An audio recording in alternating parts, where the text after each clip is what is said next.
So here recently on a podcast, DeMar DeRozan was speaking and talking about his opportunity that he possibly could have had with the Clippers. And Paul George was on the same podcast. You can check it out on YouTube.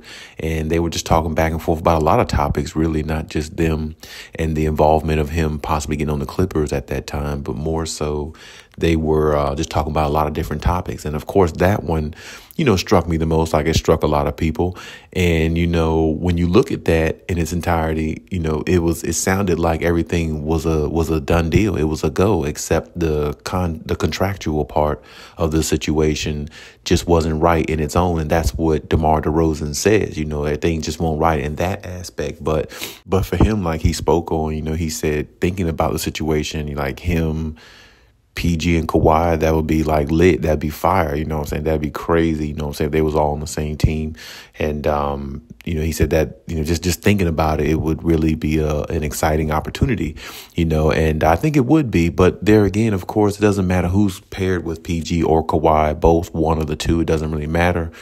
It still comes down to health. DeMar DeRozan stays pretty healthy, but the other two players, they have injury issues, and that's something DeMar DeRozan would have to deal with, as a teammate of theirs. But at the same time, he would be, a good addition to them, better than, what Russell Westbrook brings to me overall. Now, of course, he doesn't bring the point guard aspect that Russell Westbrook brings, but impact wise, he would be more impactful, I think, because like I said, he can score better and he's more efficient with his scoring and he plays defense. You know what I'm saying? So there again, I always said, to me, DeMar DeRozan is a poor man's version of Kawhi Leonard. He always has been to me. He's a good two-way player. He can score.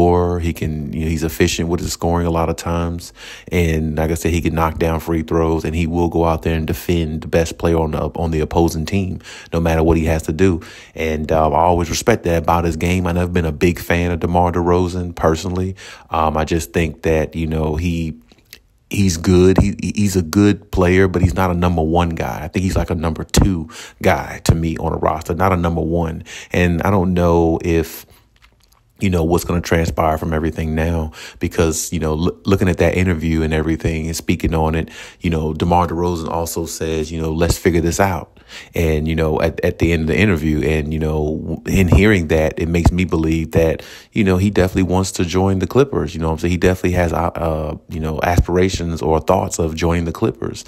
And, with that being said, if they find a way to get him, it can really raise some eyebrows with the Clippers and Clippers fans in a lot of ways. Cause like I said, that would be them having like a mini big or somewhat of a big three. And, these days I feel like you kind of need that to win a championship, because look at these other teams. They got so much firepower in so many areas. It's going to be tough, for Kawhi and PG if they can barely stay healthy to keep the team afloat, because they don't want to fall into the same situation like they were this year, where Kawhi had to basically help carry the load like the last month of the season because Paul George went out. And the way he carried the load, he carried it so much that it got him into the playoffs, but it got him into a first round with Phoenix, which was going to be tough and all on its own. And if they wouldn't have won out the way they did, they would have found themselves in the play-in tournament and struggling trying to get into the playoffs. It was just a bad situation all the way around for the Clippers in regards to how, they landed in the playoffs and, how it all unfolded. Kawhi, PG was hurt before the playoffs started this year, and Kawhi got hurt within the playoffs. So it just wasn't a good look overall. And it wasn't a good situation.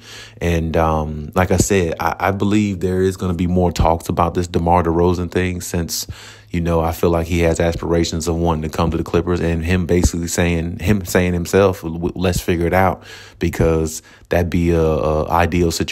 Basically what he was saying on the YouTube that he was being interviewed in, along with Paul George, and even Paul George saying he tried to, recruit the shit out of him, tried to recruit, DeMar DeRozan as much as he could. He tried to push for him so much, because he knew, or he felt like DeMar DeRozan, can give them a different dynamic. And I believe he could, if all of them could stay healthy and if DeMar DeRozan actually went to the Clippers. But there again, I'm not a big DeMar DeRozan fan, but I do believe he would help the Clippers.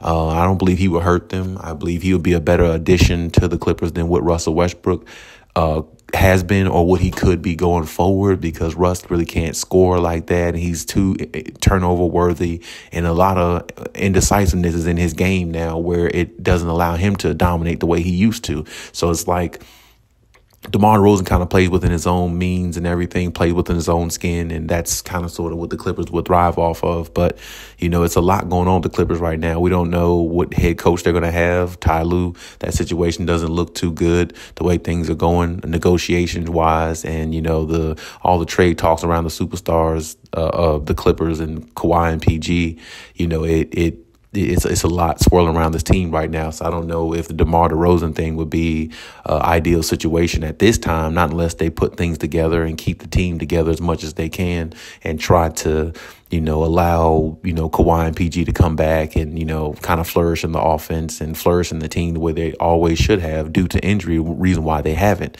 But, of course, the head coach situation has to be figured out first, and that has to come to an agreement there first before anything else transpires, to me.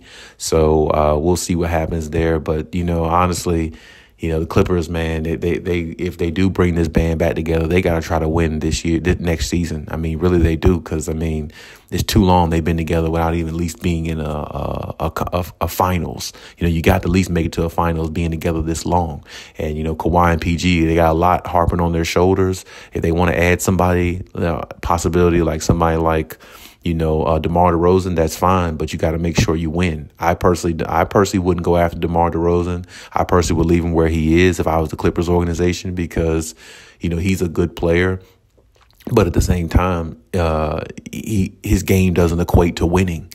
And it doesn't matter what you think. You have to get players who game and who mindset it equates to winning. And Kawhi doesn't have a bunch of time to hold hands of a bunch of players on his roster to tell them what winning is like. He needs high IQ players there and guys who've won who can also chip in and, put things in perspective. And like I said before, their real main issue has always been a point guard. So to me, they really need to go after like a main type point guard. I don't care if it's like a Mike Conley or somebody like that. You need to get a real solidified point guard in there, somebody that you can trust who could knock down big shots when you need them to. And, Kawhi and PG just being healthy would just, make the world turn, basically, because that's something that we're not used to, basically looking at this team the last several years. So just mainly finding a solidified point guard, to me, one that they can count on that's not turnover worthy, is really their Achilles heel. And that's really the only thing they need to really go after, to me.